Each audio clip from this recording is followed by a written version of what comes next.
తల్లి, అపవిత్రతతో నింపబడిపోయిన నీ కుటుంబం, అపవిత్రత ద్వారా చెడిపోయిన నీ కుటుంబం, అపవిత్రత ద్వారా అల్లరి పాలైపోయిన నీ కుటుంబం, అపవిత్రత ద్వారా చిన్న భిన్నమైన సంబంధ సమాధానం లేక, సంతోషము లేక, ఆరోగ్యము లేక, నెమ్మది లేక విచ్ఛిన్నమైపోయిన నీ కుటుంబాన్ని ఈ రాత్రి సమయమందు బాగు చేయగలిగిన యేసు క్రీస్తు ప్రభువా నీ ప్రక్కన నిలబడి నీ హృదయాన్ని తడుతూ ఉన్నాడు.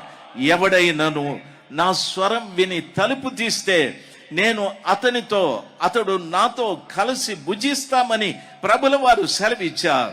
వింటున్న తల్లి, వింటున్న నా ప్రియమైన తండ్రి, ఈ జరిగిన అవాంఛనీయమైన సంఘటనల్ని బట్టి తల్లి లేదు, అత్త లేదు, కోడలు లేదు, కుమారుడు లేదు, తండ్రి లేదు, ఈ సంబంధ బాంధవ్యాలన్నీ కూడా తెగదించుకొని పోలీసుల దగ్గర నిలబడ్డాం.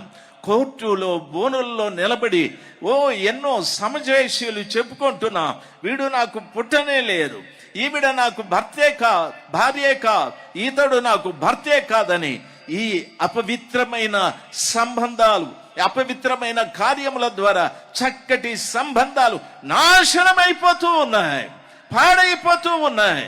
ఎన్నో కుటుంబాలలో అపవిత్రత తాండవం ఆడుతూ ఉంది. రాత్రి స్థలంలో కూర్చున్న ప్రతి బిడ్డ మీ పక్కవాడిని చూసి మీరు అనుకుంటున్నారు, నాలాగా వీరు లేరేమో, వీరిలాగా నేను లేనేమోనని.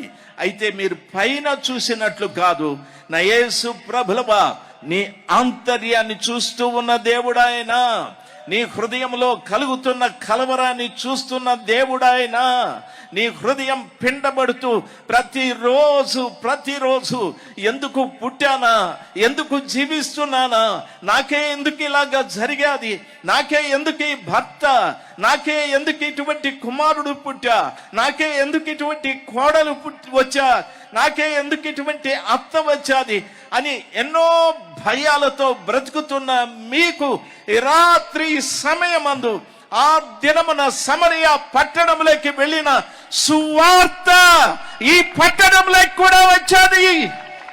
సువార్త ఈ పట్టణంలోకి కూడా వచ్చాది. ఎవరు ఈ వాక్యం మీద లక్ష్యం ఉంచుతారో, ఎవరు ఈ వాక్యం మీద మనసు పెడుదురో వారిలో ఉన్న అపవిత్రాత్మ ఇప్పుడే తొలగిపోవును గాక.